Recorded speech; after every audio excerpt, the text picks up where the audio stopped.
తెలుగు రాష్ట్రాల్లో ప్రత్యేకించి ఇప్పుడు ఆంధ్రప్రదేశ్లో ఒక చర్చ చాలా సీరియస్గా జరుగుతోంది.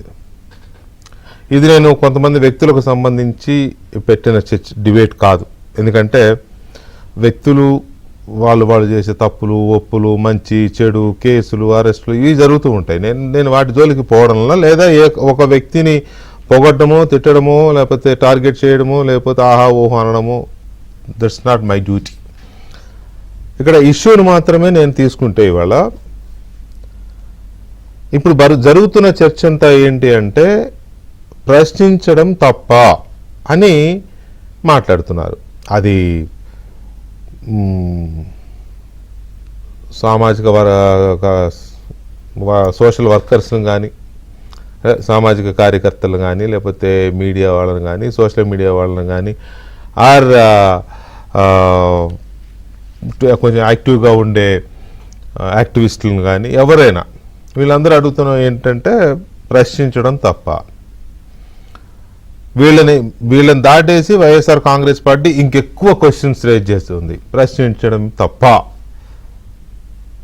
ఆ పార్టీ నాయకులు అంబటి రాంబాబు గారు చాలా గట్టిగా ప్రభుత్వాన్ని నిలదీశారు. ప్రశ్నించడం తప్ప, ప్రశ్నించే హక్కు కూడా లేదా?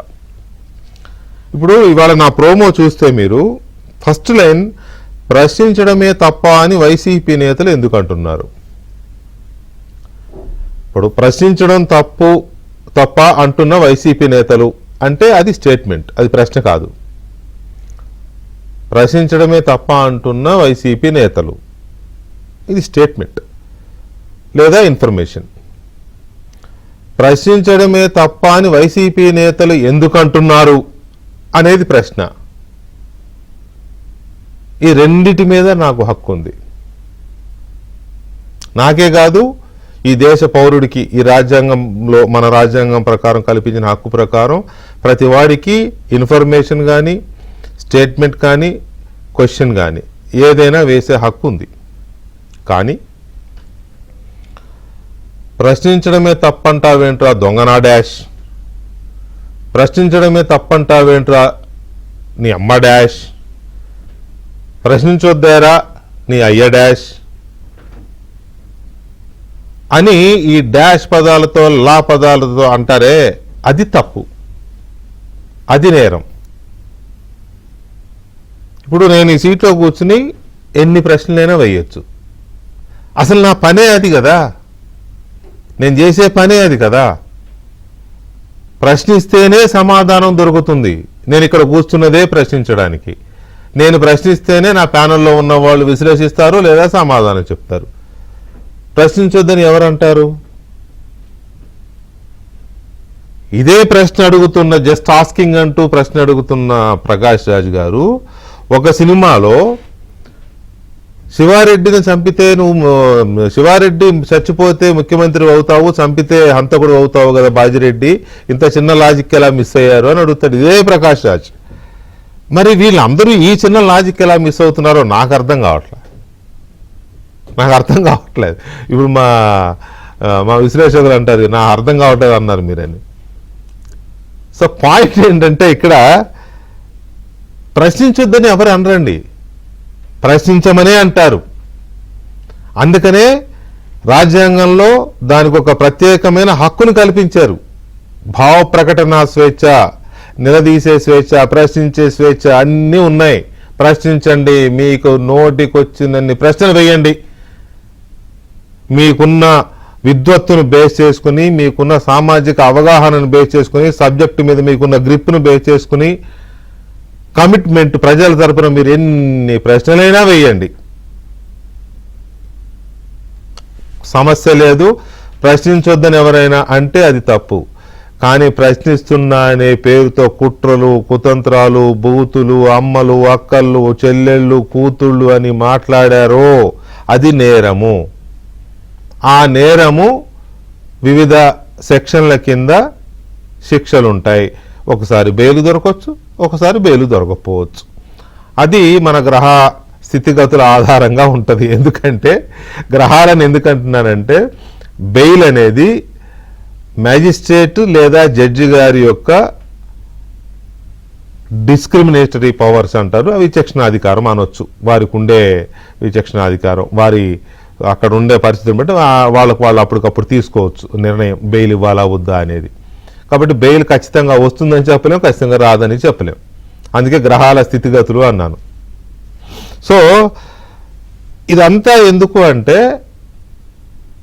వైసీపీ నేతలు అంబటి రాంబాబు గారు ఇంకా చాలామంది మాట్లాడుతున్నారు ప్రశ్నించొద్దా అని. ప్రశ్నించండి, కానీ ప్రశ్నించొద్దా అని మాట్లాడుతున్నారు, కానీ మాస్క్ ఇవ్వండి అయ్యా అని అడిగినందుకే చంపేశారు కదయ్యా. పాపం ఆయన ప్రశ్న కూడా వేయలా. ఆ డాక్టర్ గారు సుధాకర్ గారు ప్రశ్న కూడా వేయలేదు, కేవలం మాస్క్ ఇవ్వండి అని మాత్రమే అడిగాడు. చంపేశారు. ఎంత దారుణంగా చంపారు! రోడ్డు మీద పడేసి, దొర్లించి, చొక్కా ఇప్పేసి, కొట్టి, పిచ్చోడిని చేసి చంపారు. మరి ఆనాడు ఈ ప్రశ్నిస్తామనే వాళ్ళు ఎవరు ఎందుకని ప్రశ్నించలేదు అనేది నా ప్రశ్న ఇవాళ. డ్రైవర్ సుబ్రహ్మణ్యాన్ని కొట్టి మళ్ళీ ఇక్కడ గమనించాల్సిందంటే దళితుడు డాక్టర్ సుధాకర్ గారు, దళితుడు డ్రైవర్ సుబ్రహ్మణ్యం గారు కొట్టి చంపి ఇంటి దగ్గర డోర్ డెలివరీ చేస్తే ఆ చేసిన వాడు ఒక రాజకీయ నాయకుడు, అప్పుడు అధికార పార్టీ నాయకుడు కూడా, పైగా ఒక చట్టసభలో సభ్యుడు. ఇంకా సిగ్గుమాలిన విషయం ఏంటంటే పెద్దల సభలో సభ్యుడు. మరి ఎందుకు చంపావురా అని ప్రశ్నించలేదే? ఇప్పుడు అడుగుతున్న ప్రశ్నించే హక్కు లేదా అని మాట్లాడుతున్న ఈ పెద్దలు, అది వైసీపీ వాళ్ళైనా లేకపోతే జస్ట్ ఆస్కింగ్లైనా ఎవరైనా, ఎనీబడి, నేను అందరినీ గౌరవంగా అడుగుతున్నా. అప్పుడు ఏమైంది అనేది ఇవాళ నా ఇంకో ప్రశ్న. ఇలా చాలామంది, ఒక రంగనాయకమ్మ సోషల్ మీడియాలో వచ్చిన పోస్టుని ఫార్వర్డ్ చేసింది. 65 ఏళ్ల వృద్ధురాలని కూడా చూడకుండా కేసు పెట్టి ఆమెను వేధించి సిసిఎస్ స్టేషన్లో కూర్చోబెట్టి, సిసిఎస్ కూడా కాదు సిఐడి, కూర్చోబెట్టి ఆమెను వేధించారు. ఎవడైనా ఎందుకు అని అడగలేదే? ఇది ఏమిటి అని అడగలేదే? 75 ఏళ్ల సీనియర్ జర్నలిస్ట్ అంకబాబుని, ఇంటి దగ్గర భోంచేసి కూర్చున్న అంకబాబుని బనీని మీద, లుంగి మీద ఈడ్చుకెళ్లారు. ఆయన చేసిన తప్పేంటి అంటే సోషల్ మీడియా వచ్చిన ఒక వాట్సాప్లో వచ్చిన పోస్ట్ని ఫార్వర్డ్ చేశాడు అంతే. ఆయన టైప్ చేశా అంటే అది కూడా కాదు, ఫార్వర్డెడ్. తీసుకెళ్ళేది ఏంటయ్యా అని ఎవడు అడగలేదే, ప్రశ్నించలేదే? ఏమైపోయింది? సో అందువల్ల ఇంకా చాలా ఉంది లిస్టు చదువుతూ పోతే. ఆనాటి మీ ఘనకార్యాలు, మీరు ప్రశ్నలు వేయకుండా వదిలేసిన సంఘటనలు కోకొల్లలు. నేను అవన్నీ చదువుతూ పోతే చిత్రగుప్తుడు చిట్టా కాదు, ఇంకేదో చిట్టా కావాలి ఇక్కడ. ఇవన్నీ చాలా ఉన్నాయి చెప్పుకుంటూ పోతే. దీన్ని ఒక రాజకీయపరమైన ఇష్యూ చేసి జగన్మోహన్ రెడ్డి గారు ట్వీట్ చేశారు, హే రామ్ సేవ్ ఏపీ అంటే. ఆయన హే రామ్ అని ఎందుకన్నాడు? ఆయన క్రిస్టియన్ కదా, ఆయనకి ఇష్టమే. ఆయన రాజకీయ నాయకుడిగా మిగతా తిరుపతికో ఇంకో టెంపుల్కో వెళ్ళవచ్చు, కానీ ఆయనకి ఇష్టమే కదా. కానీ హే రామ్ అన్నాడు ఎందుకు? Hey Ram save AP, save Andhra Pradesh అంట. అంటే జీసస్ కాపాడలేడా ఆంధ్రప్రదేశ్ని? నాకు అర్థం కాల. దేవుడే అయినప్పుడు ఓ జీసస్ సేవ్ ఆంధ్రప్రదేశ్ అనొచ్చు కదా, జీసస్ కూడా కాపాడగలడు కదా. హే అల్లా అని కూడా అనొచ్చు కదా, ఆయన కూడా కాపాడగలడు కదా ఆంధ్రప్రదేశ్ని. హే రామ్ అని ఎందుకన్నావు అంటే హిందువులని టార్గెట్ చేయడం, ఇండైరెక్ట్గా హిందువులని కించపరచడం.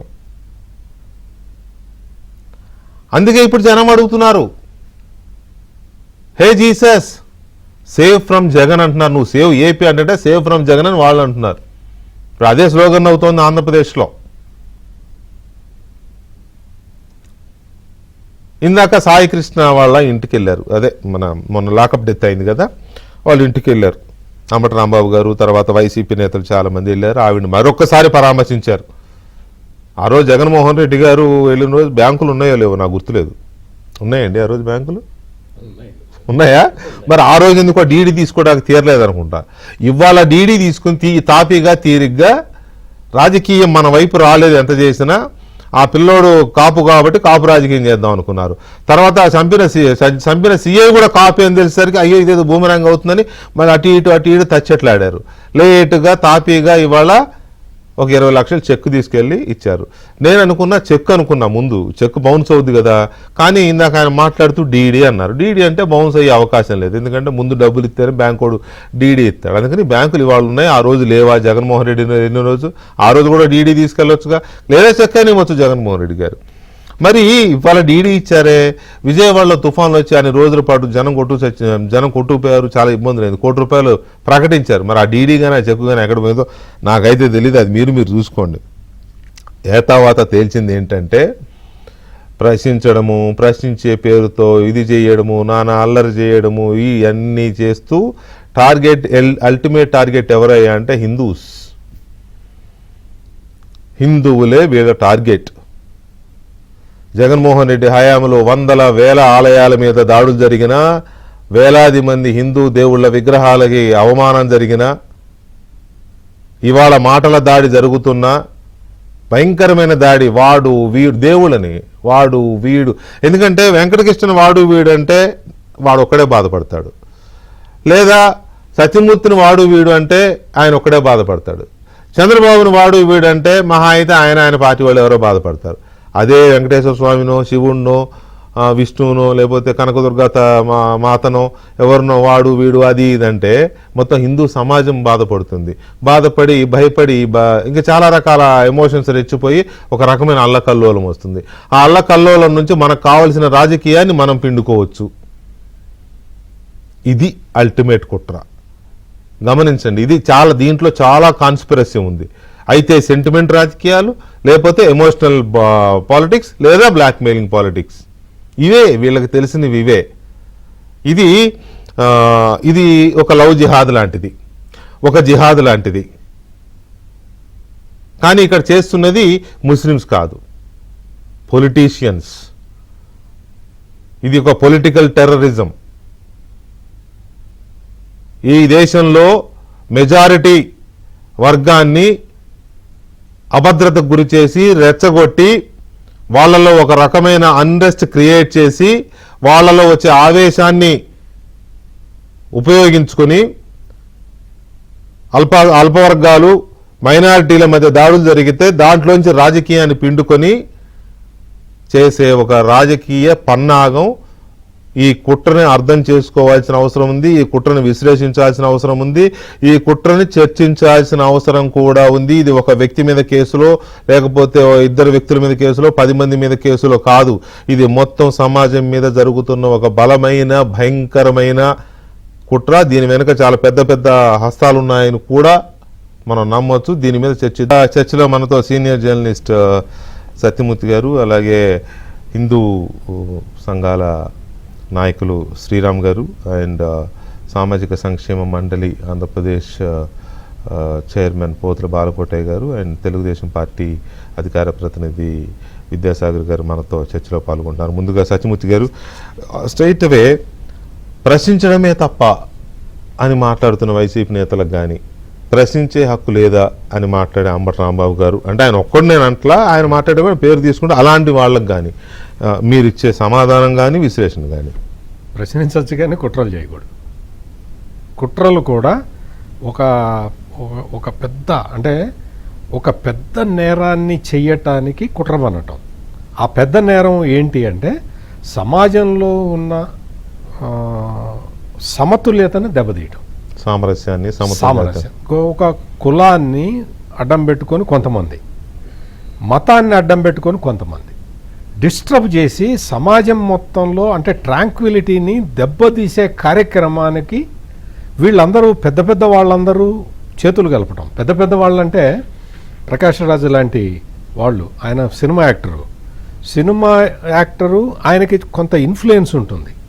ఆ ఇన్ఫ్లుయెన్స్ని సోను సూదులాగా సమాజానికి సేవ చేసేందుకు ఉపయోగిస్తే అందరూ ఎవ్రీబడి విల్ అప్రిషియేట్.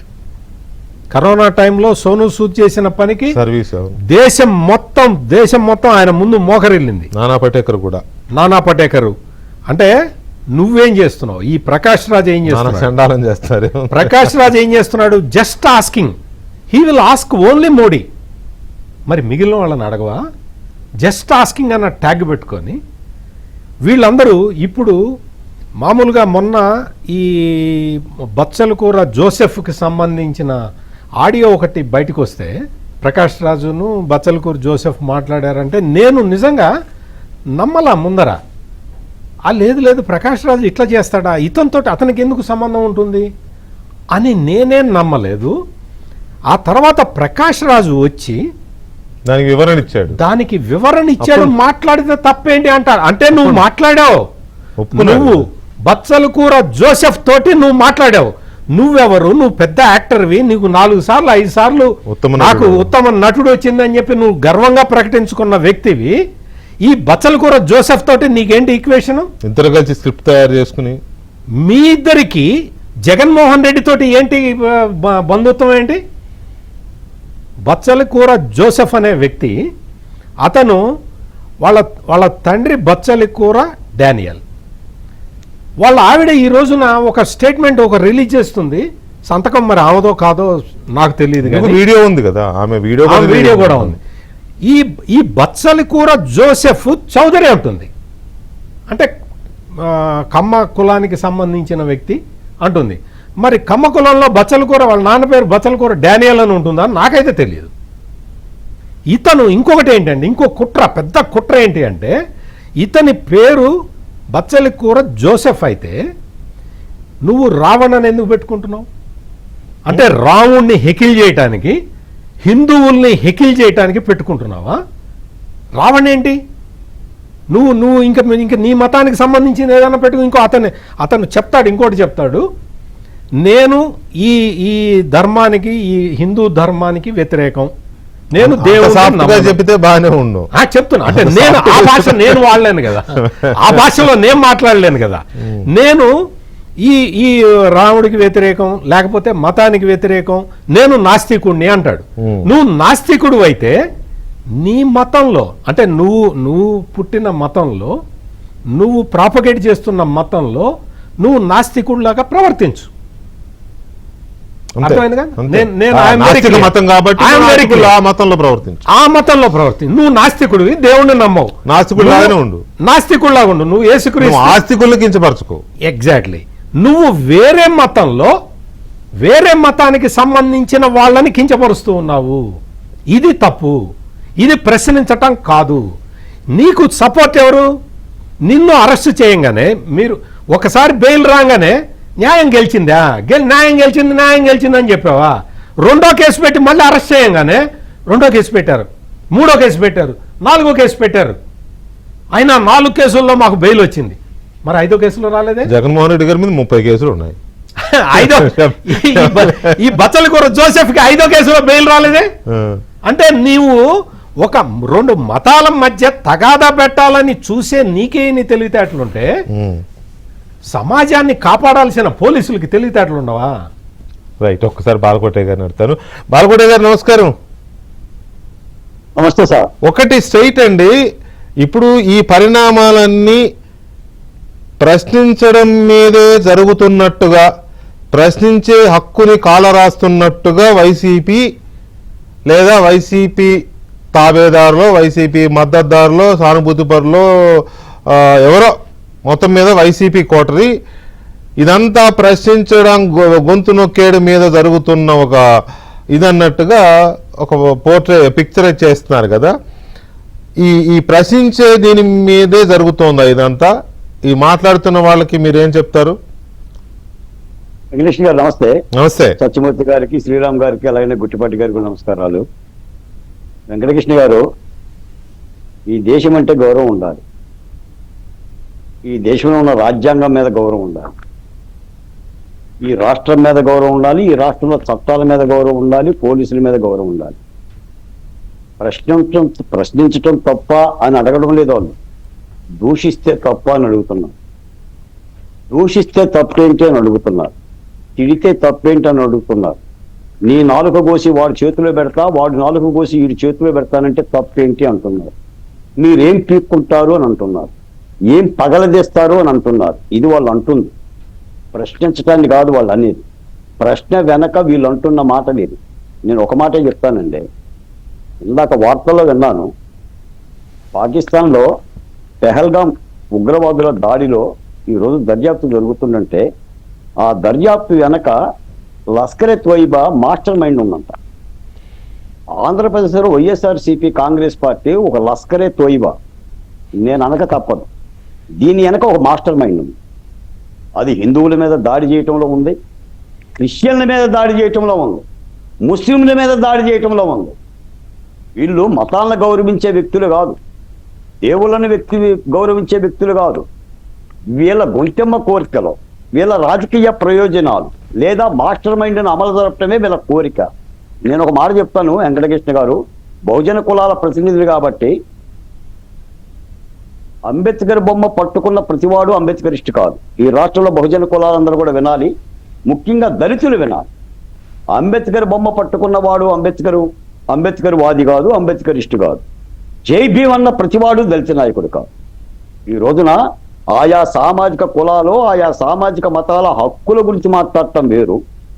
ఆ హక్కుల్ని ఆసరా చేసుకొని వేదికలు చేసుకొని ముఖ్యమంత్రులను, డిప్యూటీ ముఖ్యమంత్రులను, రఘురామకృష్ణంరాజు గారినో వాణ్ణి కోస్తాం వీణ్ణి కోస్తామని మాట్లాడితే చట్టాలు చేతులు కొట్టుకొని కూర్చుంటాయా? దీనికి ప్రకాష్ రాజ్ గారు వంత. మీరు ఇది అన్నారు, సినిమాల్లో ఆయన ఉత్తమ నటుడు అయితే అవ్వచ్చు, కానీ నిజ జీవితంలో ఉత్తమ నటుడు. నేను ప్రకాష్ రాజ్ గారు ఆంధ్రప్రదేశ్లో జరిగిన హననం గురించి ఏనాడు మాట్లాడటం నేను వినలా. ఇక్కడ సుధాకర్ చనిపోయాడు, డ్రైవర్ సుబ్రహ్మణ్యం చనిపోయాడు, డాక్టర్ అచ్చెన్న చనిపోయాడు. ఓ దుర్మార్గం, కాలకేయుల పరిపాలన చూసాం 5 ఏళ్ళు. ప్రకాష్ రాజ్ కాలకేయుల పరిపాలన చూసాం. నువ్వు విలన్గా నటిస్తే నీకంటే బాగా నటించాడు జగన్మోహన్ రెడ్డి గారు, నిన్ను మెప్పించాడు. నువ్వు విలన్గా ఎంత భయంకరంగా నటిస్తావో జగన్మోహన్ రెడ్డి గారు నిజ జీవితంలో అంత భయంకరంగా నటించాడు. ప్రజారాజధాని అమరావతి రైతులు ప్రశ్నించారు, వాళ్ళు ఏం తిట్టలా, వాళ్ళ ప్రశ్నలే. ఇందాక వెంకటకృష్ణ గారు అన్నట్టుగా డాక్టర్ సుధాకరు ప్రశ్నించలా, అడిగాడు. కేవలం మాస్కు లేదని అడిగాడు. డ్రైవర్ సుబ్రహ్మణ్యం అసలు ప్రశ్నించలా, అంకబాబు గారు ప్రశ్నించలా, ఓ ఫార్వర్డ్ చేశాడండి. రంగనాయకమ్మ గారు ప్రశ్నించలా, ఒక మెసేజ్ పెట్టింది, సార్ ఏదో మాస్టర్ మైండ్ మీరు అమలు చేస్తున్నారు. ఈ రాష్ట్రం ఆంధ్రప్రదేశ్లో చంద్రబాబు నాయుడు గారి ప్రభుత్వానికి ఇబ్బంది కలుగు చేద్దామని, ఇక్కడ జరుగుతున్న అభివృద్ధికి కళ్ళగంతలు కడదామని దుర్మార్గులారా 5 ఏళ్ళు ఏం చేశారు? ఏం బాగుకున్నారు? 1631 రోజులు భూములిచ్చిన రైతులు అరణ్య రోదన చేస్తే పెడబొబ్బలో అడిగారా? ఇప్పుడు మాట్లాడుతున్న వాళ్ళు ఏంటి నువ్వు ప్రశ్నించేది? ఏమైంది నీ ప్రశ్న? అంటే బాగా ప్రశ్నిస్తే మీకే ఉంటుందా? పిల్లాడు అమర్నాథ్ గౌడ్ని what is the meaning bail?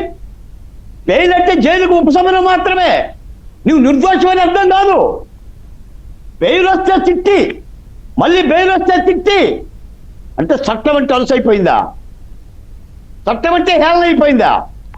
Chandrababu Naidu గారు ధర్మప్రభువు కాబట్టి హేళన అయిపోయిందా? కాదమ్మరు ఏ తప్పు చేసిందని ఎత్తుకొచ్చారు చెప్పండి. ఫ్లైట్లో వెళ్ళి ఏ తప్పు చేసింది? ఆ ఆడబిడ్డ 40 రోజులు దాచేశారు. వెంకటకృష్ణ గారు లాంటి జర్నలిస్టులు వెలికి తీస్తే బయటకు వచ్చింది. రఘురామకృష్ణరాజు గారిని ఎలా ఎత్తుకొచ్చారు? ఎంతమందిని చంపారు? ఇంకా లెక్కలు లేవు. నేను నిన్న మొన్న చెప్తున్నా, మద్యం కేసులో ముడుపుల గురించే లెక్క పెడుతున్నాం, ఆస్తుల గురించి లెక్క పెడుతున్నాం, కానీ అస్థికలు లేవు. అస్థికల గురించి ఇంకా లెక్కలు తీరా. ఇంతమందిని చంపి నేను అడుగుతున్నా, అంబటి రాంబాబు గారు 20 లక్షల రూపాయలు డీడీ ఇచ్చావు, నీ కులానికి సంబంధించిన వ్యక్తి అని. ఏ డ్రైవర్ సుబ్రహ్మణ్యానికి ఏమి ఇచ్చావు? సూపర్. ఆ పక్కన ఉన్న కాంతి కుమార్కి ఏమి ఇచ్చావు? ఎక్సలెంట్ క్వశ్చన్ బాలకోటే గారు, ఎక్సలెంట్ క్వశ్చన్ బాలకోటే. క్రాంతి కుమార్ ఇంటికి వెళ్ళలేదే? కాంతి కుమార్ ఇంటికి ఇవ్వాలి కదా. డ్రైవర్ సుబ్రహ్మణ్యానికి ఇవ్వలేదే? సుబ్రహ్మణ్యం కుటుంబానికి కాపు కులమని నువ్వు ఇస్తావా? నీ కాపు కులమని నువ్వు ఇస్తావా? డ్రైవర్ అనంతబాబు నీ కాపు కులం, అనంతబాబు గారు అనంతబాబు చంపిండని డ్రైవర్ అనంతబాబుని ఎవరు చెప్పారు? నీ కాపుకొని వస్తున్నాయి కదా, నువ్వు ఆయన ఎమ్మెల్సీ పదవిని కాపాడుతావా? ఏ సుబ్రహ్మణ్యానికి ఎందుకు ఇలా, డాక్టర్ సుధాకర్కి ఎందుకు ఇలా? అమరావతిలో, నీ గుంటూరు జిల్లా అమరావతిలో వేదనలకి ఎంతమంది పశువులు బాయిలా ఎవరికి ఇచ్చావయ్యా?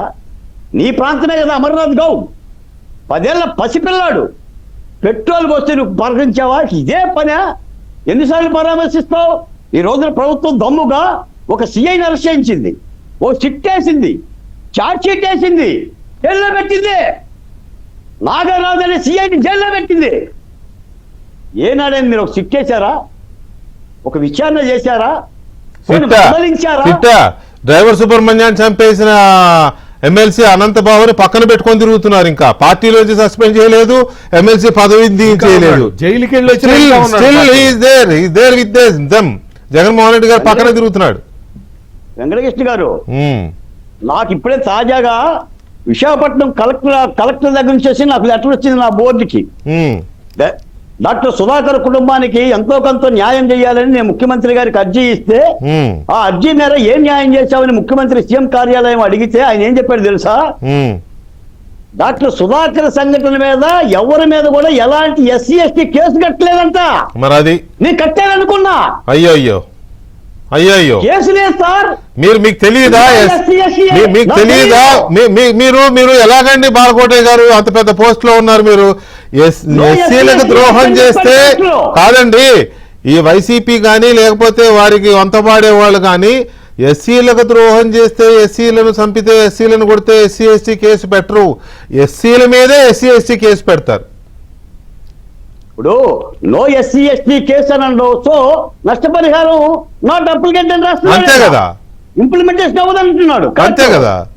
నేను ఆశ్చర్యపోయాను సార్. అంటే అంత దుర్మార్గం జరిగినా కూడా కేసు కట్టలేదుగా అమ్మటి. ఓ అమ్మటి ఏమిటి అమ్మటి అంటే కులాల మధ్య పురులు పెడతావా? అయినా వెంకటకృష్ణ గారు ఏంటి జగన్మోహన్ రెడ్డి గారు అన్నది? Hey Ram save Andhra Pradesh, save AP. రాముడే అన్నాడు జగన్మోహన్ రెడ్డి గారు. రాముడే హే రామ్ సేవ్ రామా రామా. రాముడు తలదీసిన ఖ్యాతి నీది. ఎలా అంటావు నువ్వు రామాని? రాముడు తలదీశావు జగన్మోహన్ రెడ్డి గారు. ఆ రోజున రాముడు అన్నాడు ఆంధ్రప్రదేశ్లో హే రామ్ సేవ్ రామా. రాముడిని కాపాడమని మాకు చెప్పాడయ్యా. 3 కోటి దేవతలు దీవిస్తే సేవ్ ఆంధ్రప్రదేశ్ అయింది. నీ పరిపాలనలో స్లేవ్ ఆంధ్రప్రదేశ్. ఇదే హైదరాబాద్ లో బాలకోటయ్య, అది ఆంధ్రప్రదేశ్ లో సేవ్ ఆంధ్రప్రదేశ్ కాదు, స్లేవ్ ఆంధ్రప్రదేశ్. మీరు బానిసలు అంటే తిరుగుబాటు చేశాం, ఉద్యమం చేశాం, సేవ్ ఆంధ్రప్రదేశ్ చేశాం. ఇప్పుడు నువ్వు సేవ్ వైసీపీ కోసం హే రామ్ అంటావా? అను హే అల్లా, హే క్రిస్టియన్. దేనికోసం అంటున్నా ఇదంతా? రాజ్యాధికారం కోసమా?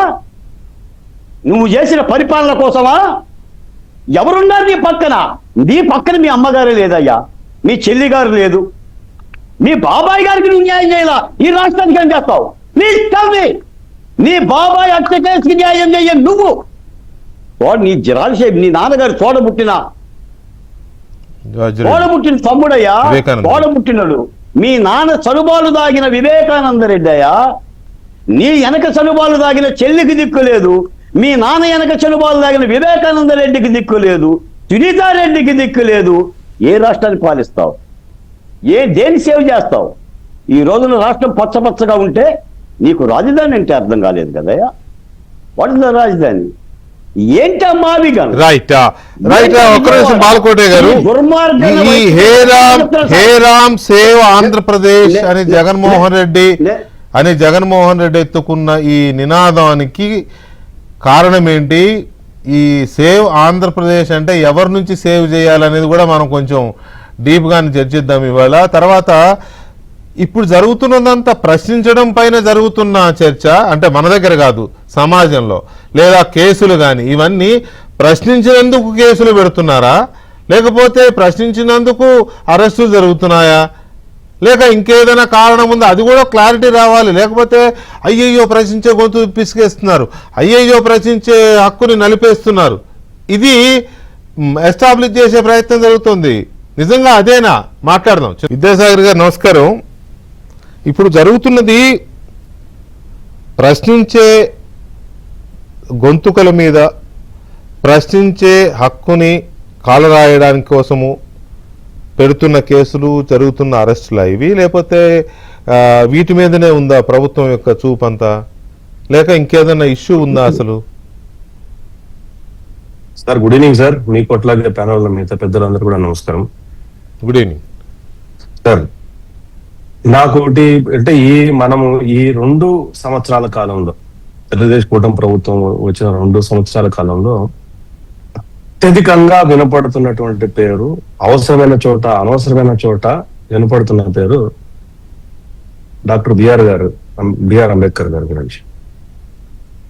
ఆయన ఏం చెప్పాడో ఏం చెప్పలేదో ఎవరికి ఏం పెద్ద నాలెడ్జ్ ఏం లేదు.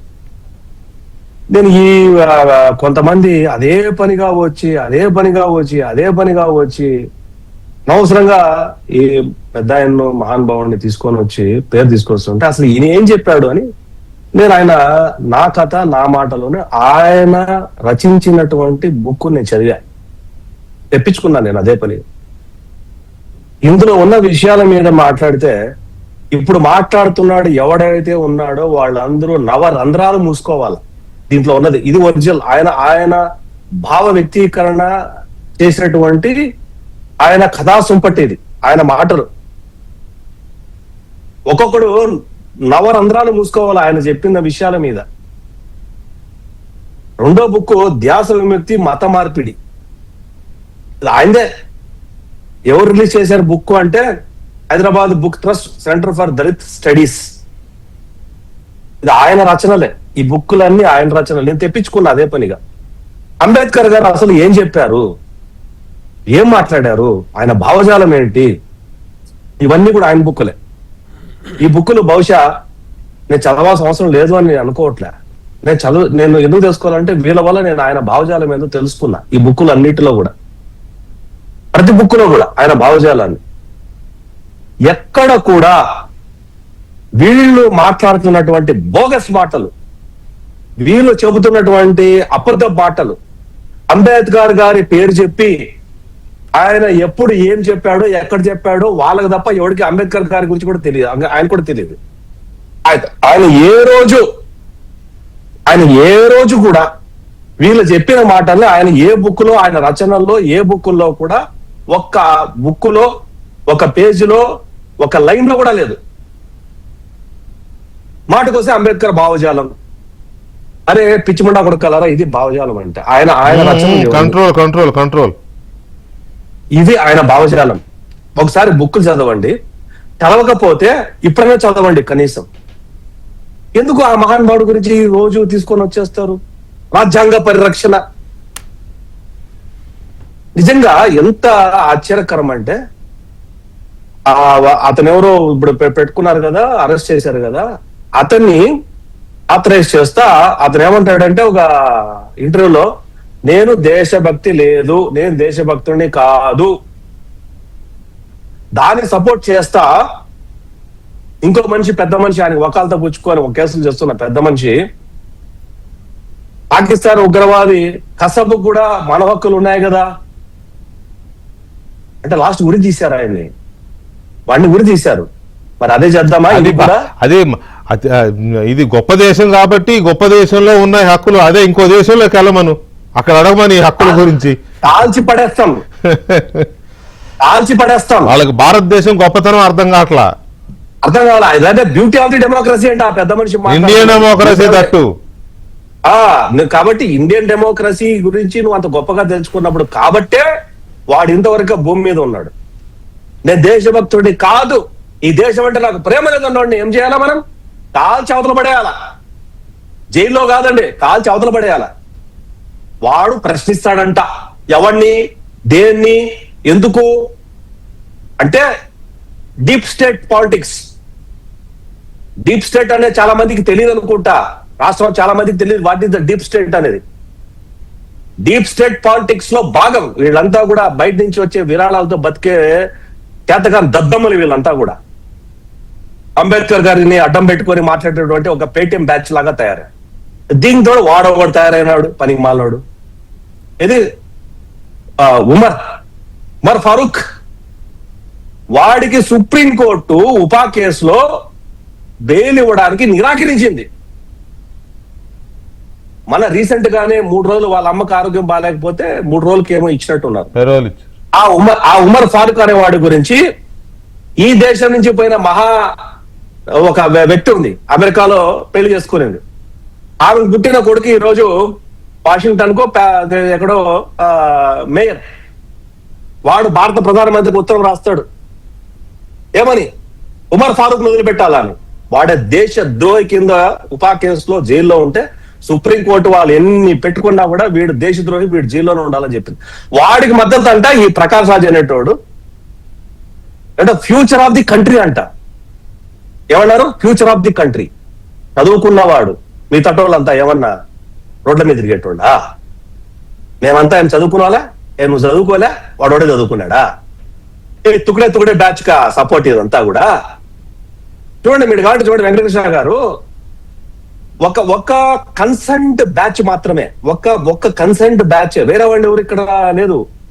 నేను మళ్ళీ చెప్తున్నా, మా హిందూ దళిత సోదరులు మా వాళ్ళు, మా హిందూ దళిత సోదరులు మా వాళ్లే.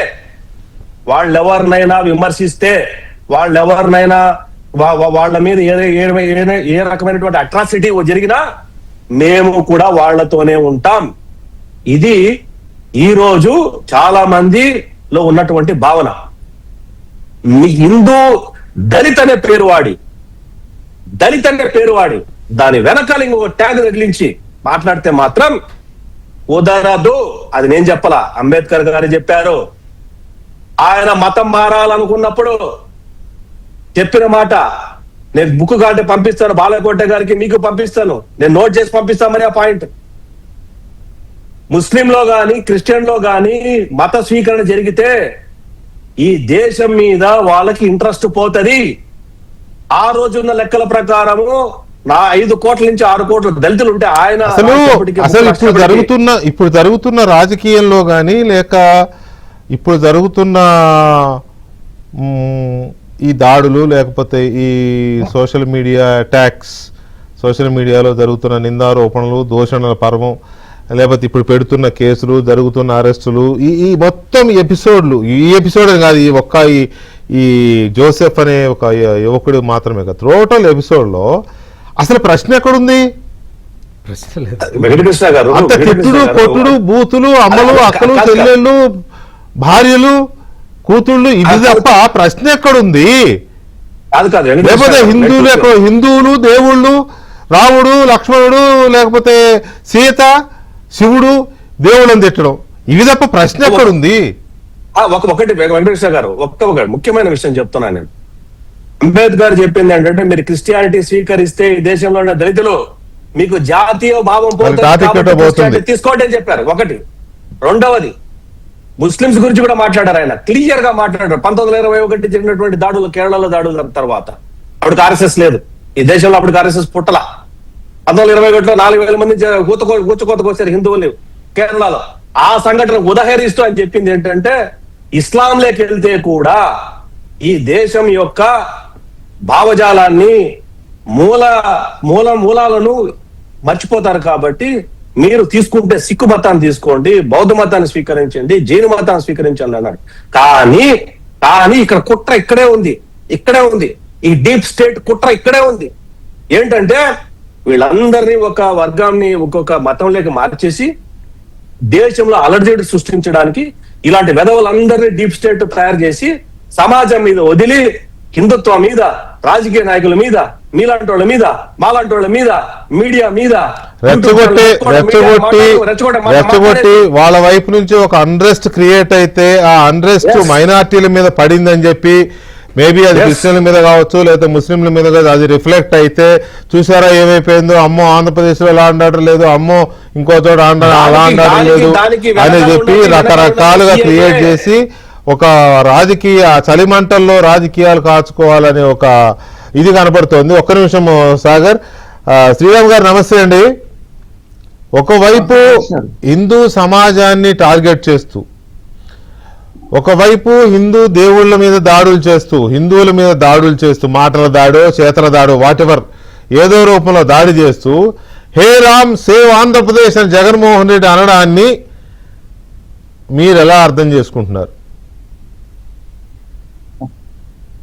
జగన్మోహన్ రెడ్డి ఇందాక మన బాలరెడ్డి గారు చెప్పినట్టు రాముడి విగ్రహానికి తలని తీసిన రోజునే ఈ రోజు జగన్మోహన్ రెడ్డి అంటాం కదా, ఆ రోజు మేము అనుకున్నాం శ్రీరామ్ సేవ ఆంధ్రప్రదేశ్ అని. ఈ జగన్మోహన్ రెడ్డి చేతుల్లో నుంచి సేవ ఆంధ్రప్రదేశ్ ఆ రోజు నుంచి అసలు జగన్మోహన్ రెడ్డికి రాముడి పేరు ఉచ్చరించే నైతికత ఉందా? ఫస్ట్ ఆఫ్ ఆల్ లేకపోయినా కూడా ఈ రోజు అందరూ అలా వాడుతున్నారు కాబట్టి ఆ రోజు మేము అనుకుని శ్రీరామ్ సేవ ఆంధ్రప్రదేశ్ అనుకున్నాం, సేవ ఆంధ్రప్రదేశ్ చేశాం. జగన్మోహన్ రెడ్డి చేతిలోంచి సేవ ఆంధ్రప్రదేశ్ చేశాం.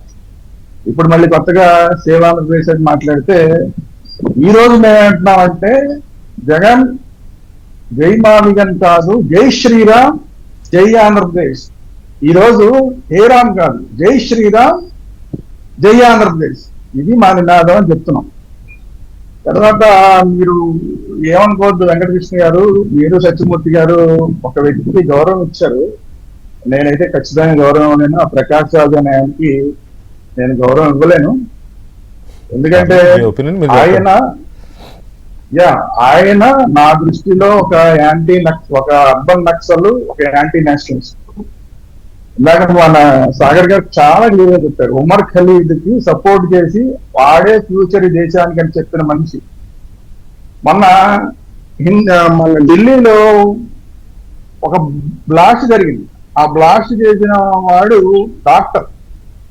అంటే ఎంత చదువుకున్నవాడు చివరికి టెర్రరిస్ట్ గా మారి ఢిల్లీలో బ్లాస్ట్ చేశాడు ఎర్రకోట దగ్గర. అట్లాంటి వాళ్ళే వీళ్ళంతా కొంతమంది సినిమా ఇండస్ట్రీలో ఉండి పెద్ద పెద్ద నటులుగా ఉన్నారు, కొంతమంది ఏమో అర్బన్ నక్సల్స్ గా ఉన్నారు, కొంతమంది నక్సల్స్ గా ఉన్నారు, కొంతమంది ఏమో పెద్ద పెద్ద యూనివర్సిటీల్లో ప్రొఫెసర్లుగా ఉన్నారు. ఇలా రకరకాల రూపాల్లో వీళ్ళంతా ఉన్నారు. వీళ్ళు ఏదో ప్రొఫెసర్స్ గానో లేదంటే ఆర్టిస్టులు గానో పెద్ద పెద్ద యాక్టర్లు గానో ఉన్నంత మాత్రమే వీళ్ళకి గౌరవం ఇవ్వాల్సిన అవసరం లేదు. ఈ రోజు కూడా ఆ ప్రకాష్ రాజ్ అనే ఆయన ఎవరిని సపోర్ట్ చేస్తున్నాడు?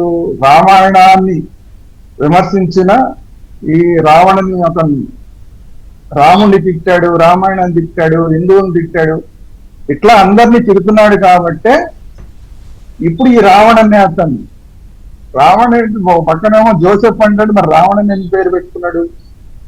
వీళ్ళకి కావాల్సింది మళ్ళీ హిందూ పేర్లే కావాలి. హిందువులు మోసం చేయడానికి హిందువుల పేర్లే కావాలి. రావణుని పేరు పెట్టుకుని రాముని చెప్తాడు. అసలు వీళ్ళకి చెప్పాల్సిన విషయం, ఈ రావణ్ణి సపోర్ట్ చేసే వాళ్ళందరికీ చెప్పాల్సిన విషయం ఏంటంటే, రావణాసురుడు తన చావుకి ముహూర్తం తనే పెట్టుకున్నాడు. పైగా ఈ రాముడికి రావణాసురుడికి యుద్ధానికి ముహూర్తం పెట్టింది కూడా రావణాసురుడు. అంటే తన చావుకి తనే ముహూర్తం పెట్టుకున్న గొప్ప బ్రాహ్మణుడు. అతని పేరు పెట్టుకుని ఏదో హిందువులకు వ్యతిరేకంగా మాట్లాడుతూ ఉంటారు. తర్వాత వీళ్ళు జై భీమ్, జై అంబేద్కర్ అంటారు. ఆ జై హిందూ, భీముడు హిందూ, వీళ్ళు అంబేద్కర్ అని పెట్టుకుంటారు. అంబేద్కర్ ఎవరు? ఆయన గురువు గారు, ఆయన ఒక బ్రాహ్మణుడు. వీళ్ళందరినీ అడ్డం పెట్టుకుని అసలు వీళ్ళు ఏదైతే మతంలో కొంతమంది సపోర్ట్ చేస్తూ మాట్లాడుతున్నారో, నా శవం కూడా మతంలోకి వెళ్ళదని చెప్పాడు అంబేద్కర్. నా శవం కూడా మతంలోకి వెళ్ళదని చెప్పిన అంబేద్కర్ ని అడ్డం పెట్టుకుని వీళ్ళు ఆ మతంలో దూరి ఈ రోజు చేస్తున్నది చాలా క్లియర్ గా రిజర్వేషన్ జిహాద్ చేస్తున్నారు. రిజర్వేషన్స్ జిహాద్ చేస్తున్నారు వీళ్ళంతా. హిందూ దళితులు చాలా మందిని మార్చేశారు, వాళ్ళ మతంలోకి మార్చేశారు. ఇంకా మారని వాళ్ళని వాళ్ళు కూడా ప్రశాంతంగా ఉండడానికి వీల్లేదు. వాళ్ళు హిందువులుగా ఉన్న దళితులు వాళ్ళు కాస్త ఉద్యోగాలు తెచ్చుకోవడానికి వీల్లేదు, వాళ్ళు చదువుకోవడానికి వీల్లేదు అన్న కుట్రతోటి వాళ్ళ ఉద్యోగాలను లాగేసుకుంటున్నారు. వీళ్ళు వేరే మతంలోకి వెళ్ళిపోయి కూడా వాళ్ళ ఉద్యోగాలు ఇప్పుడు కూడా సుప్రీంకోర్టు చెప్పిన తర్వాత కూడా మేము వినం, దాని మీద పోరాటం చేస్తాం. దళితులు, హిందువులుగా ఉన్న దళితులు ఎవరైతే ఉన్నారో వాళ్ళందరి దగ్గర ఉన్న రిజర్వేషన్లు మేము లాగేసుకుంటాం, మేము వాటా లాగేసుకుంటాం, మీకు లేకుండా చేస్తామని చెప్పి దాని మీద ఉద్యమాలు చేస్తున్నారు. అది కూడా దళితుల ముసుగులో చేస్తున్నారు. మీకు అన్ని ముసుగులే, దళిత ముసుగు మీకు, భీమరావు అంబేద్కర్ ముసుగు మీకు, రాముడు రావణాసురుడు ఈ వీళ్ళ ముసుగు, అన్ని హిందువులకు సంబంధించిన ముసుగులు వేసుకుని హిందువుల్ని వెన్నుపోటు పొడిచే కార్యక్రమం చేస్తున్నారు. క్లియర్ గా ఈ లవ్ జిహాద్ లాంటివి ఎన్నైతే ఉన్నాయో ఈ రిజర్వేషన్ జిహాద్ ని ఈ రోజు మనం ఆపకపోతే మొత్తం దళితులందరూ కూడా వాళ్ళు చివరికి విసిగిపోయి ఏంట్రా మన బతుకులు అని మనం ఈ పేదరికంలోనే ఉండాలా అన్న పరిస్థితికి వెళ్ళిపోతారు. ఇదే రిజర్వేషన్ వాడుకుని ఈ రోజు కోట్లేసుకు తిరుగుతున్న వాళ్ళు మళ్ళీ అదే రిజర్వేషన్ వేసుకుని ఆ కోట్లు వేసుకుని మళ్ళీ ఏ రిజర్వేషన్లు అయితే ఉన్నాయో వాటిని మిగతా వాళ్ళకు కూడా లేకుండా చేయడానికి, దళితులకు లేకుండా చేయడానికి కుట్రలు పన్నుతున్నారు. పెద్ద పెద్ద ఆఫీసర్లు, పోలీస్ ఆఫీసర్లు చేసి రిటైర్ అయిపోయిన వాళ్ళు ఈరోజు వాళ్ళ రిజర్వేషన్ ని దొంగతనంగా చేసి అనుభవించి ఈ రోజు నిజమైన దళితులకి లేకుండా చేయడానికి కుట్రలు పన్నుతున్నారు. పైగా ఢిల్లీ వెళ్ళి కమిషన్లకి లెటర్లు ఇస్తున్నారు దీని మీద. అంటే చూడండి ఎంత క్లియర్ గా ఆర్గనైజ్డ్ గా రిజర్వేషన్ జిహాద్ జరుగుతోంది. ఈవెన్ కమిషన్లు, జాతీయ కమిషన్లు కూడా వీళ్ళు లెటర్లు ఇచ్చి మోసం చేసే కార్యక్రమం చేస్తారు. ఆ సుప్రీంకోర్టు మాట మీరు పట్టించుకోకండి, మీరు కొత్తగా రికమెండేషన్లు ఇవ్వండి. హిందువులు దళితులకు ఎవరైతే రిజర్వేషన్ ఉన్నాయో వాటిలో మేము వాటా కొట్టేస్తాం, మేము వాటా కొట్టేయడానికి మీరు మాకు పర్మిషన్ ఇవ్వండి, మాకు స్టాంప్ వేయండి అని చెప్పి కుట్రలు చేస్తున్నారు. దీనికోసం యూట్యూబ్లు వాడుకుంటున్నారు, జర్నలిస్టులు వాడుకుంటున్నారు, జర్నలిస్టులు ముసుగులో ఇవంతా చేస్తున్నారు. అరెస్ట్ చేస్తేనేమో జర్నలిస్టులు అరెస్ట్ చేస్తారా, యూట్యూబర్లు అరెస్ట్ చేస్తారా, ప్రశ్నిస్తే అరెస్ట్ చేస్తారా? మీరు చేసేది ప్రశ్న. భార్య భర్త చేసేదాన్ని సంసారం అంటారు, బయట వేరే వాళ్ళతో ఇష్టారాజ్యంగా చేస్తే దాన్ని వ్యభిచారం అంటారు. ఈ రెండింటికి తేడా తెలియకుండా ఈ రోజు మీరు ఏం మాట్లాడుతున్నారు? మేము ప్రశ్నిస్తే మీరు అరెస్ట్ చేస్తారా? మీరు బూతులు తిడితే అది ప్రశ్న అవుతుందా?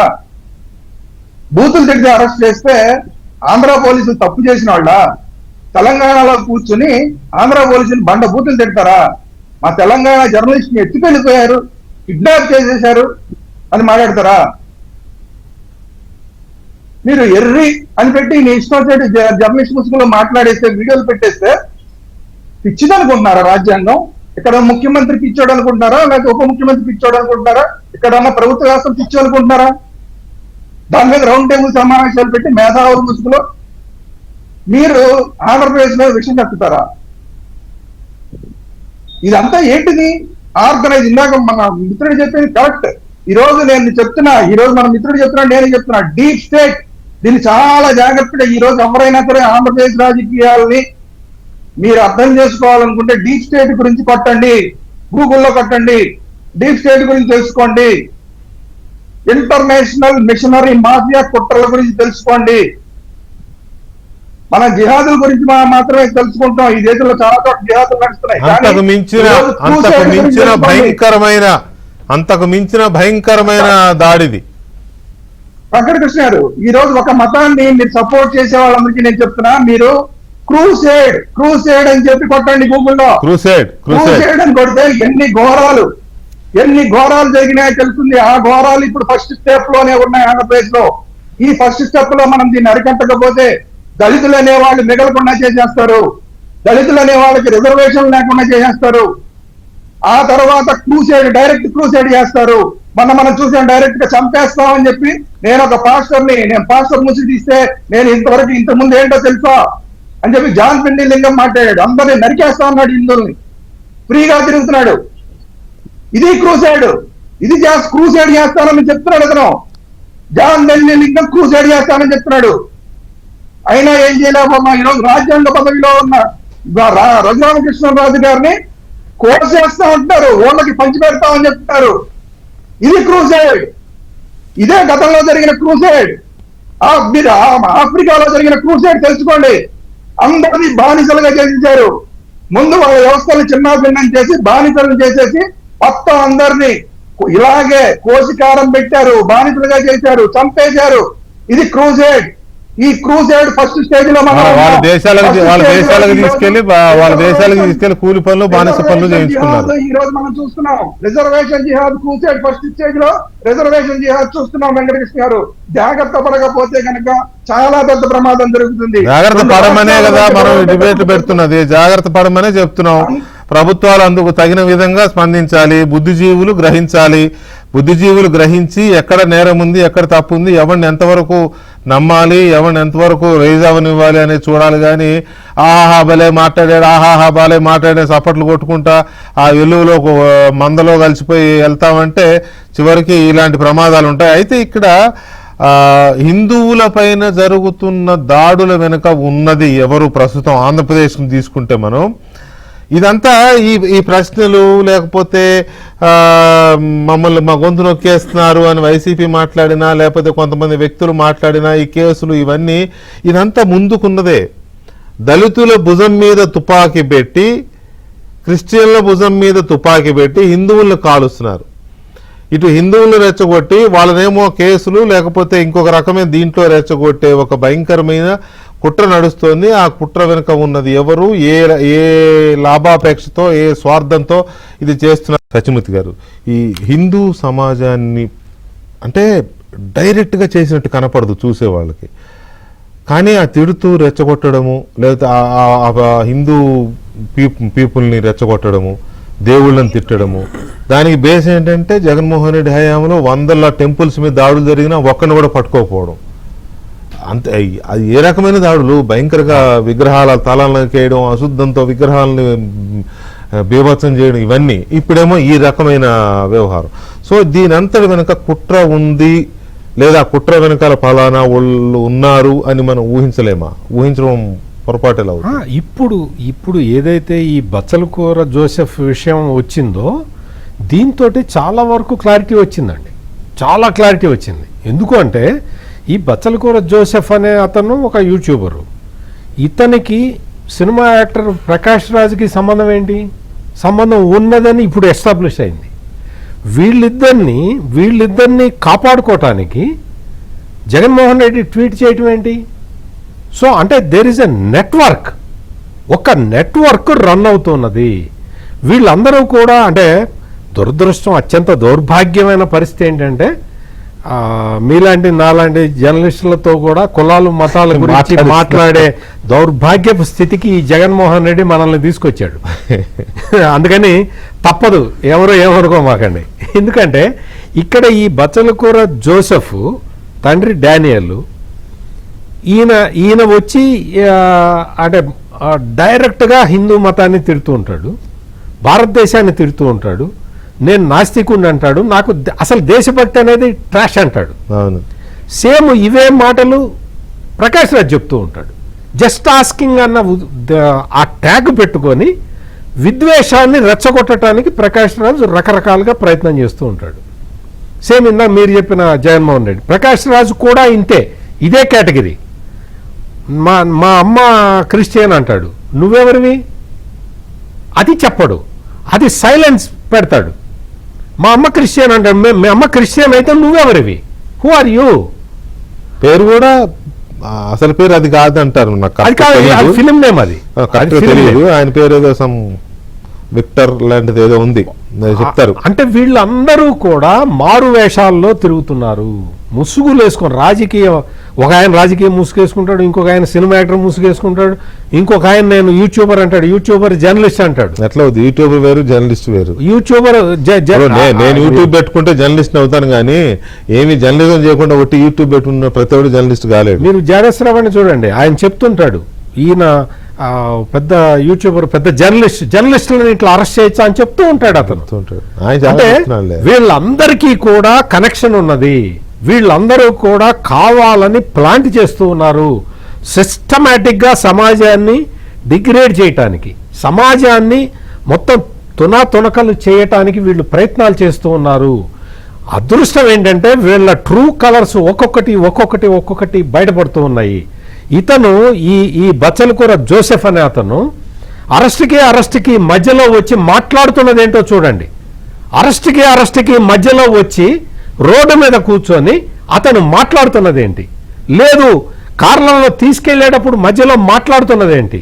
అతను మాట్లాడిన వీడియోలని అన్నిటికంటే ఆశ్చర్యం, అతను మాట్లాడడం ఆశ్చర్యం కనిపించట్లా. అతనితో మాట్లాడించే స్వేచ్ఛనిస్తున్నారే పోలీసులు, వాళ్ళని చూస్తే మాత్రం నాకు ముచ్చటేస్తుందా ఎంత స్వేచ్ఛనిస్తున్నారు. నాకు ఇంకొకటి ఏంటంటే, అతను మాట్లాడి ఆ వీడియోని బయటికి వదులుతూ ఉంటే దాన్ని ఎవరు ప్రాపగేట్ చేస్తున్నారు అది చూడాలి మనం. పెద్ద యంత్రాంగం నడుస్తున్నది. మొత్తం వైఎస్ఆర్ కాంగ్రెస్ పార్టీకి సంబంధించిన సోషల్ మీడియా యంత్రాంగం మొత్తం ఇదే పనిలో ఉన్నది. అవును, వాళ్ళందరూ ఈ అరెస్ట్కి మధ్యలో ఇతను చేసే వీడియోల్ని వాళ్ళు పంపిస్తూ ఉన్నారు, ప్రాపగేట్ చేస్తూ ఉన్నారు, మొత్తం సమాజం మొత్తం స్ప్రెడ్ చేస్తూ ఉన్నారు. అవును, అతను ఆ బచ్చలకూరి జోసెఫ్ భార్య మాట్లాడిన వీడియోని అఫీషియల్ గా అధికారంగా అఫీషియల్ హ్యాండిల్స్ లో వేశారు. వాళ్ళు ఓన్ చేసేస్తున్నారు పత్రికలో కానీ, వాళ్ళ మీడియాలో, వైసీపీ మీడియాలో, పత్రికలో, అలాగే వాళ్ళ సోషల్ మీడియా అఫీషియల్ హ్యాండిల్స్ అన్నిట్లో కూడా ఇతను ఈ జోసెఫ్ కు సంబంధించిన వ్యవహారాలు, అతని భార్య స్టేట్మెంట్లు, ప్రకాష్ రాజ్ స్టేట్మెంట్లు, వీళ్ళకి సంబంధించి అన్ని వాళ్ళు ఓన్ చేసేసుకున్నారు. ఎగ్జాక్ట్లీ ఇదే మొత్తం. అంటే ఈ మొత్తం వీళ్ళందరినీ కలుపుతూ ఉన్న కేంద్రం వైఎస్ఆర్ కాంగ్రెస్ పార్టీ. అందుకనే ఇక్కడ మీకు బాగా జాగ్రత్తగా గమనిస్తే క్రైస్తవులందరూ కూడా జగన్మోహన్ రెడ్డికి ఓటేయటలా చూసుకోమన్నాం. అదే నా నెక్స్ట్ క్వశ్చన్ కూడా అదే. బాలకోటయ్య గారు ఇప్పుడు ఒక పక్క ప్రశ్నిస్తున్నాం అంటారు, లేకపోతే ఇంకో పక్క నిలదీస్తున్నాం అంటారు, చంద్రబాబు నాయుడిని నిలదీస్తున్నాం అంటారు, పవన్ కళ్యాణ్ నిలదీస్తున్నామంటారు. ఓకే, నిలదీయండి. ఈ నిలదీసే వాళ్ళకి ఈ కులం ముసుగు, మతం ముసుగు ఎందుకు? పేర్లు మార్చుకొని వేసుకుని ఆ ముసుగులో వేయాల్సిన అవసరం ఏముంది? బాలకోటే ప్రశ్నించలేడా? నేను ప్రశ్నించట్లేదా? సత్యమూర్తి గారు ప్రశ్నించడా? లేకపోతే ఇంకెవరు ప్రశ్నించరా? ప్రశ్నించండి. దానికి కులం ముసుగులు, మతం ముసుగులు, లేకపోతే ఇంకోటి ఎందుకు? వెంకటకృష్ణ గారు, సార్, రావణుడు జైలుకి వెళ్ళేదాకా శ్రావణుడు కష్టపడ్డాడు. వెంకటకృష్ణ గారు, మీకు ఒక కర్మమైన మాట ఒకటి చెప్పాలి. ఇది డాక్టర్ బిఆర్ అంబేద్కర్ సంబంధించిన అంశము కాదు, దాని చర్చ కాదు. అలాగనే ఏ మతానికి సంబంధించిన ఒక మాట చెప్తున్నారు సార్ వెంకటకృష్ణ గారు. నలుగురు పిల్ల బిత్తిరిగాళ్ళు చేసే గోల, కేవలం నలుగురు పిల్ల బిత్తిరిగాళ్ళు మతాల మధ్య, కులాల మధ్య నాయకులను హేళన చేస్తూ వాడి నాలుగు కోస్తా వీడి నాలుగు కోస్తా అని పిల్ల బిత్తిరిగాళ్ళు చేసిన పంచాయతీ. ఈ నలుగురు పిల్లల బిత్తిరిగాళ్ళు లోపలేస్తే సరిపోతుంది. ఇప్పటికీ గ్రామాల్లో ఎడమ వైపున గుడి ఉంటుంది, కుడి వైపున చర్చ్ ఉంటుంది, అవతల వైపున మసీదు ఉంటుంది. ప్రజలు ఎవరికి ఈ భావాలు లేవు. ఇది లౌకిక దేశమే. ఎవరు కూడా దీన్ని జీర్ణించుకోవడం వల్ల మొన్న ఏలూరు సభలో వచ్చింది కూడా 670 మంది, మాట్లాడింది 3-4 పిల్ల బిత్తిరిగాళ్ళు. అసలు సభకు సంబంధం లేదు. అవి క్రిస్టియన్ హక్కులు కూడా కాదు. మొత్తం మతానికి, కులానికి చుట్టేస్తున్నారు. ఈ రోజున నాలాంటోడు కూడా బోరెందుకు ఎక్కుతున్నాడు? అంబేద్కర్ గురించి చర్చ అంటే 70 సంవత్సరాల తర్వాత తెలీదా ఈ దేశ రాజ్యాంగానికి? ఇందాక మీరు అన్నారు, కారులో మాట్లాడుతున్న కూడా పోలీసులు హ్యాపీగా వాళ్ళకి అవకాశం ఇస్తున్నారే. మన రాజ్యాంగం ఇచ్చింది, అది చేయగలిగింది ఏముంది? ఈ రాజ్యాంగ పరిస్థితి అది. కానీ ఆ గౌరవాన్ని కూడా అగౌరవ పరిస్థితి తీసుకుంటున్నారు కదా. కాబట్టే చట్టాలను కఠినతరం చెయ్యాలి. ఈ రోజున సోషల్ మీడియా పెట్టుకొని ఒక్కొక్కడు వీరావేశంతో ఊగిపోతూ అమ్మకు బో పెట్టడో, ఆరికి బో పెట్టడో, నెత్తిన రూపాయి పెట్టి మార్కెట్లో ₹1 కొనమంటే కొనరు. అది వాళ్ళ స్థితి. వాళ్ళ గురించి ఇంత పంచాయతీ కావాలా వెంకటకృష్ణ గారు? ఏ చట్టానికి చేతులు బారులేవా? అది అవసరమా? ఏ మతాన్ని అగౌరవపరిచినా ఎత్తి లోపలెయ్యండి. అసలు జగన్మోహన్ రెడ్డి గారి ద్రోహం ఏంటో ఆలోచించండి. ఈ రోజున కేంద్ర ప్రభుత్వం కూడా ఆలోచించాలి. నాడు 5 ఏళ్ళు ఎంతమంది దేవతామూర్తుల మీద ధ్వంసం చేశారు? ఏమైందయ్యా రాముడు తల నరికితే? ఏమైందయ్యా రథం తగలబడితే? ఏమైంది సీతమ్మోరి పాదాలను చిట్టెలుకలు గొరికేస్తే? ఈ హేళన కలిగిన మాటలు మాట్లాడినా ఆ వైసీపీ పార్టీని ప్రజలు ఎలా ఆలోచించాలి? పోని క్రిస్టియన్కి ఆయన చేసిన ఘనకార్యమే ఉంది. ఆ అమ్మగారు, ఆయన తల్లిగారు ఎప్పుడు బైబిల్ పట్టుకొని తిరుగుతారు. నువ్వు ఆ స్తోత్రాలు పాటించిందే ఉంది. ఏం చెప్పింది బైబిలు? డాక్టర్ సుధాకర్ చంపమని చెప్పిందా? డ్రైవర్ సుబ్రహ్మణ్యం చంపమని చెప్పిందా? ఏం చెప్పింది జగన్మోహన్ రెడ్డి గారు? నీ బైబిల్ నువ్వు దాన్ని పాటించిందే ఉంది. మళ్ళీ ఇప్పుడు హే రామ్ అంటున్నావు. ఓకే హే రామ్, మరి హే క్రిస్టియన్ ఏమైపోయాడు? హే అల్లా ఏమైపోయాడు? నీకు రాజ్యాంగం అంటే విలువ లేదు, గౌరవం లేదు. ఇది దేశం అయ్యా, నీ అడ్డ అనుకుంటున్నావా? హలో చాలా కాదండి, అసలు ఈ దేశం లౌకిక దేశం అంటారు కానీ ఈ దేశం లౌకిక దేశం కాదు. అసలు ఎలా అవుద్ది లౌకిక దేశం? ముస్లిం రాజులు, మొఘల్ రాజులు వచ్చేంత వరకు ఈ దేశంలో ఇస్లాం లేదు. ఆ తర్వాత బ్రిటిషర్ ఆగండి సాగర్, ఆ తర్వాత బ్రిటిషర్స్ వచ్చేంత వరకు క్రిస్టియానిటీ లేదు ఇక్కడ. అంతకుముందు అంతా హిందుత్వనే కదా. స్వాతంత్రం వచ్చినప్పుడు అంబేద్కర్ గారు రాసిన రాజ్యాంగంలో కూడా సెక్యులర్ అనే వర్డ్ లేదు. సెక్యులర్ అనే వర్డ్ ఎక్కడుంది? ఇందిరాగాంధీ గారు తర్వాత కాలంలో ఎప్పుడు 76లో రాజ్యాంగ సవరణ చేసినప్పుడు ఆ పదం చేర్చారు. ఇండియా అప్పటి వరకు సెక్యులర్ కంట్రీ కానే కాదు, ఇప్పుడు కూడా కానే కాదు అనుకుంటారు అంతే. వెంకటకృష్ణ గారు, మనం ఒక వివాదంలో పడిపోయి మరింత వివాదంలోకి వెళ్తున్నాం. ఇది లౌకిక రాజ్యాంగమే. ఈ దేశం లౌకిక, అంబేద్కర్ గారు రాసింది లౌకిక రాజ్యాంగం కాదు. దేశం పోనీ మనకి 3 మతాలను గౌరవించే సాంప్రదాయం ఉంది. 3 మతాలు కలిసి జీవిస్తున్న వైనం ఉంది. 4 పిల్లపిత్తిరిగాలను ఇచ్చేసేసి ఇంత బారుగా సాగదీసుకోవాల్సిన అవసరం లేదు. ఈ రోజున ఈ రాష్ట్రంలో ఉన్న దళితులు గాని, క్రిస్టియన్లు గాని, ఇతర సామాజిక కులాలు కూడా అర్థం చేసుకోవాలి. అయినా వెంకటకృష్ణ గారు, ఇది విభజిత రాష్ట్రం, ఇక్కడ అభివృద్ధి జరుగుతుంది. చంద్రబాబు నాయుడు గారు కష్టపడుతున్నారు, పవన్ కళ్యాణ్ గారు కష్టపడుతున్నారు. నిన్న 5 ఏళ్ళ వరకు అభివృద్ధికి నోచుకోలేదు.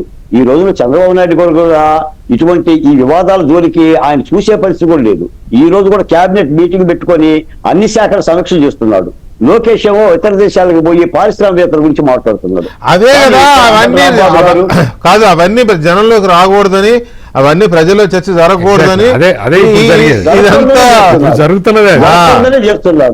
జరగకూడదని చేస్తున్నారు. నేను ఒక్క మాట చెప్తాను చివరిగా, ఒక్క మాట సార్. ఇప్పుడు హైదరాబాద్ లో మతకల్హాలనే అరికట్టిన ఘనుడు చంద్రబాబు నాయుడు గారు. రాయలసీమ ఫ్యాక్షనిజాన్ని అంతమందించిన ఆరితేరిన ఘనుడు చంద్రబాబు నాయుడు గారు. ఈ పిల్ల పిచ్చిరిగాళ్ళకి ఇంకా 4 రోజులకైనా కళ్ళెం పడదంటారా? తప్పనిసరిగా పడతలే, కళ్ళెం పడుతుంది. కానీ ఇక్కడ మనం కొన్ని సందర్భాలు ఏం చేస్తున్నామంటే, హిందూ మతానికి చాలా అన్నిటినీ ఇంక్లూజివ్నెస్ ఉంది. హిందూ మతానికి అన్ని మతాలని తను ఇముడ్చుకుంటుంది, ఆదరిస్తుంది, గౌరవిస్తుంది. అది ఆటోమేటిక్ గా హిందూ మతం ఇట్ సెల్ఫ్ సెక్యులర్ మతం. ఇట్ సెల్ఫ్ దాని డిఎన్ఏలోనే ఒక సెక్యులరిజం ఉంది. కాకపోతే ఏంటంటే రాజ్యాంగం రాసినప్పుడు లేకపోయినా తర్వాత 42వ రాజ్యాంగ సవరణ ద్వారా తీసుకొచ్చి పెట్టారు. ఒక మాట చెప్పాను, దాన్ని డిస్ప్యూట్ చేయడంలో బాలకోటయ్య గారు మీరేమి కంగారు పడద్దు, ఆవేశపడద్దు. కాకపోతే ఏంటంటే రాజ్యాంగ సవరణలో చేసిన సెక్యులర్ అనేది, సెక్యులర్ ఆటోమేటిక్ గా ఇండియా అంటేనే సెక్యులర్ కంట్రీ అండి. అది రాజ్యాంగంలో పెట్టి వాళ్ళేదో మేమేదో చేసామని చెప్పుకోవడానికి పెట్టుకున్నారు. అంబేద్కర్ గారు కాదు మేము మార్చామని చెప్పుకోవడానికి. నేను ఆ విషయంలోకి వెళ్ళటం లేదు వెంకటకృష్ణ గారు. కొంతమంది దళిత కార్డు వాడి లేదా జై భీమ్ పేరు చెప్పి అంబేద్కర్ బొమ్మ పెట్టుకొని ప్రవచనాలు చేసి ఈ విధంగా దళిత క్రిస్టియన్ని రెచ్చగొడుతున్న వాళ్ళకి ఆ సమాజాలకు చెప్పాలి.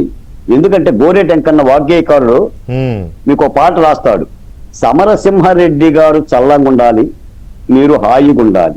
భరతసింహారెడ్డి గారు బాంబులు ఇవ్వాలి, మేము బాంబులు వెయ్యాలి.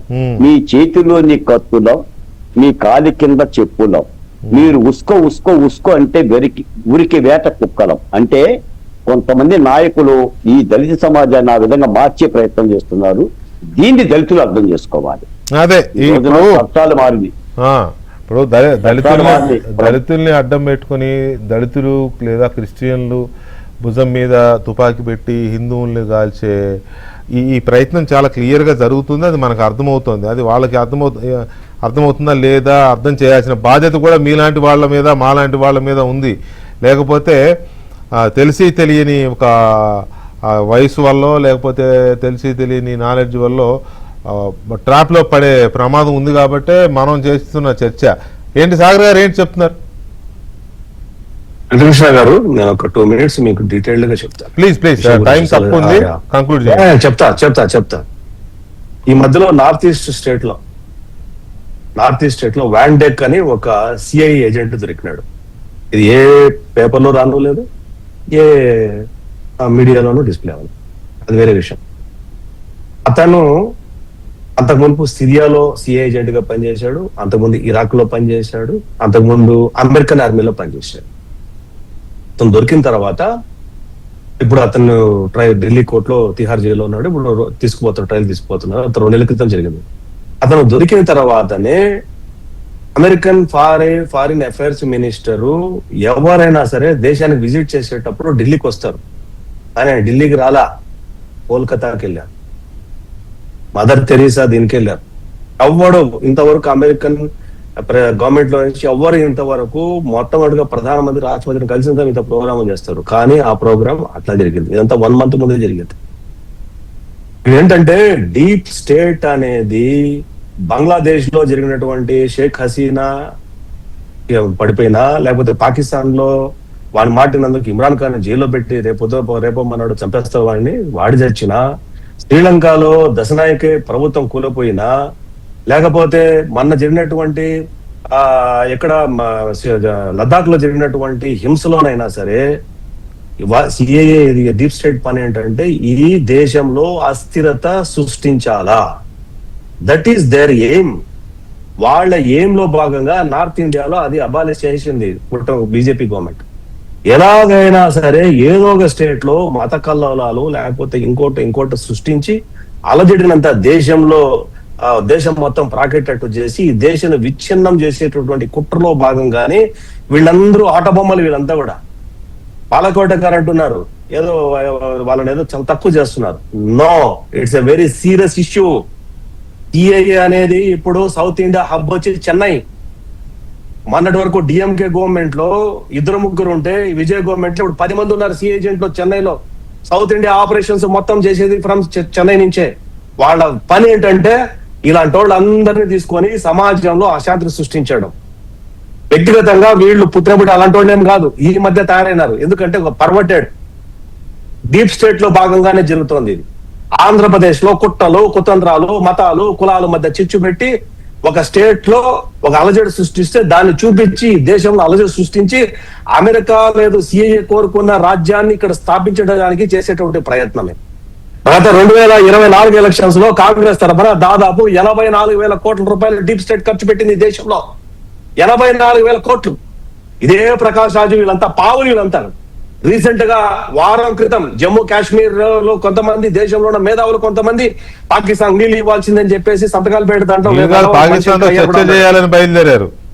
బయలుదేరారు. మణిశంకర్ అయ్యర్ కూడా సంతకం పెట్టేటంటే మేధావులంతా పెట్టారు. అరుంధతి రాయ్ అంట, మణిశంకర్ అయ్యర్ అంట, వాడంట, వీడంట. వీళ్ళంతా ఎవరు?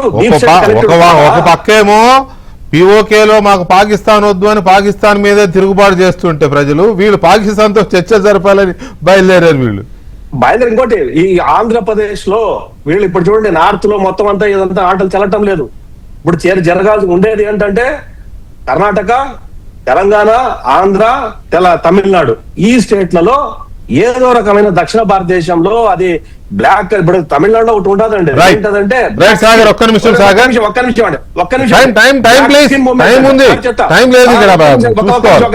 స్కిన్ మూవ్మెంట్ అంట. బ్లాక్ స్కిన్ మూవ్మెంట్ సర్లే వస్తా ఉంటాయిలే అనకూడదు కానీ అవన్నీ మనం ఆంధ్రప్రదేశ్ లో కులాల మధ్య మతాల మధ్య చిచ్చు పెట్టడానికి చేసేటువంటి కార్యక్రమంలో వీళ్ళంతా వెధవులంతా కూడా చైనా నుంచి, అమెరికా నుంచి, లేకపోతే వేరే దేశాల నుంచి డబ్బుతో కక్కుట్టుబడి దేశంలో రాష్ట్రంలో అలజడి సృష్టించి ప్రభుత్వాన్ని అస్థిరపరచడానికి చేసేటువంటి డీప్ స్టేట్ పని ఇదంతా కూడా.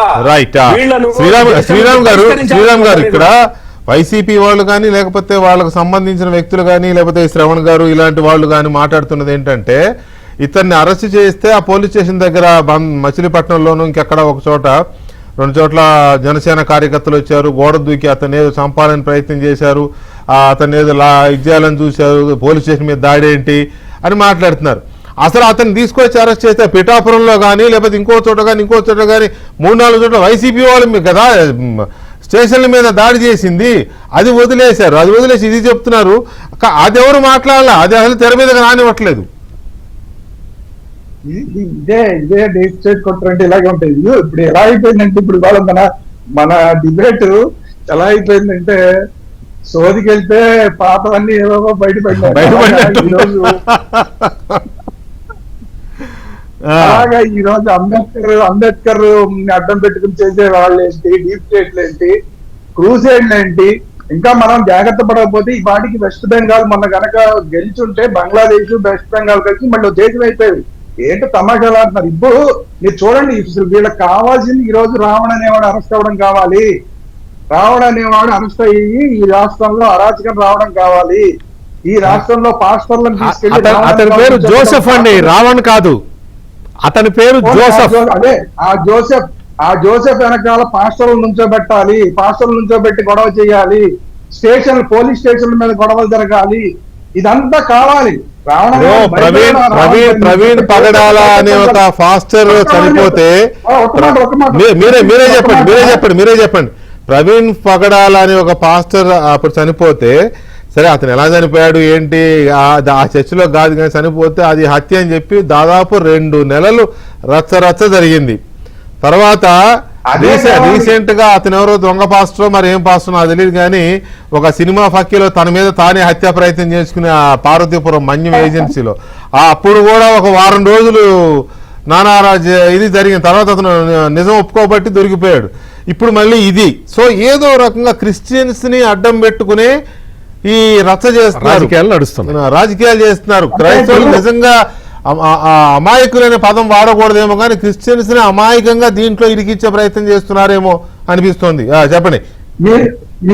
మీరు దీనికే కంటిన్యూ చెప్తారు. జడా శ్రావణ్ కుమార్ ఏం మాట్లాడాడు చూడండి. ఈ రాష్ట్రంలో ఎంతమంది దళితులు ఉన్నారు, ఏళ్ళలో 10 లక్షల మంది నా వైపు వచ్చేయండి, మిగతా వాళ్ళందరూ నా వైపు వచ్చేయండి, నేను ఉప ముఖ్యమంత్రి అయిపోతా అంటే ఉప ముఖ్యమంత్రి అయిపోయి పై ఇంకొక పక్కన ఇంకొక మాట చెప్తున్నాడు. వేరే ఇంటర్వ్యూలో ఏం చెప్పాడు, నేను జగన్ తో కలిసి పనిచేస్తానని చెప్పాడు. జగన్ నువ్వే ఉప ముఖ్యమంత్రి నీకే అన్నాడని కూడా అన్నారులే అని. అంటే ఇప్పుడు ఏం చేస్తారు, వీళ్ళందరినీ ఈ వైపు లాగేసుకుని ఒక సైడ్ కి అంటే దళితులందరినీ ఒక సైడ్ కి మార్చేసి మిగతా వాళ్ళందరినీ ఒక సైడ్ కి మార్చేసి రాష్ట్రాల మధ్య రాష్ట్రంలో పైగా పక్క రాష్ట్రం నుంచి కొంతమందిని రెచ్చగొట్టి ఈ రాష్ట్రానికి ఆ రాష్ట్రానికి తెలంగాణకి ఆంధ్రాకి మధ్య గొడవలు పెట్టి ఇదంతా చేసి ఒక కుట్రపూరితమైన ప్రభుత్వాన్ని తీసుకురావాలి. మళ్ళా అదే ప్రయత్నం చేస్తున్నారు. హేరాన్ సేవ్ ఆంధ్రప్రదేశ్ అని ఈ రోజు మనం అనుకోవాలి. అది ఇప్పుడు జగన్మోహన్ రెడ్డి అనుకోవడం కాదు. బాబు హేరాన్ సేవ్ ఆంధ్రప్రదేశ్, ఈ డీప్ స్టేట్ కుట్రల నుంచి మా రాష్ట్రాన్ని కాపాడు, ఈ క్రూసైడ్ కుట్రల నుంచి మా రాష్ట్రాన్ని కాపాడు, ఈ అంబేద్కర్ అడ్డం పెట్టుకుని మా అందరి కుట్రలు చేసే వాళ్ళ నుంచి మా రాష్ట్రాన్ని కాపాడు అని చెప్పి ఈ రోజు మాలాంటి వాళ్ళం హేరామ్ జై ఆంధ్రప్రదేశ్ అనాలి.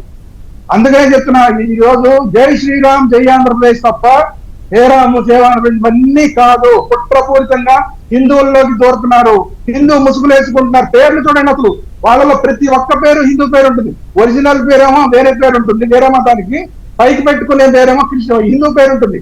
ఇంకా తమిళనాడు తెలంగాణలో కొంతమంది లేడీస్ ఉన్నారు, వాళ్ళు కూడా ఆ పైకి మాత్రం పవిత్రమైన తులసి పేరు పెట్టుకున్నారు, వెనకాల పేర్లు వేరేనంట. వాళ్ళ పేర్లని నేను మొత్తం చెప్పను. ఇదంతా కూడా కుట్రపూరితంగా జరుగుతుంది. ప్రతి ఒక్కళ్ళు గమనించండి. నేను ఫైనల్ గా చెప్పేది, ఈ రోజు ఎవరైనా రావణ్ణి గాని ఇంకా మిగతా వాళ్ళు ఈ రోజు మన చర్చిలో వచ్చిన పేర్లన్నింటినీ గాని మీరు ఎవరైతే సపోర్ట్ చేస్తున్నారో వాళ్ళు దయచేసి క్రూసైడ్ అంటే ఏంటి గూగుల్ చేయండి. అలాగే ఈ డీప్ స్టేట్ అంటే ఏంటనేది మీరు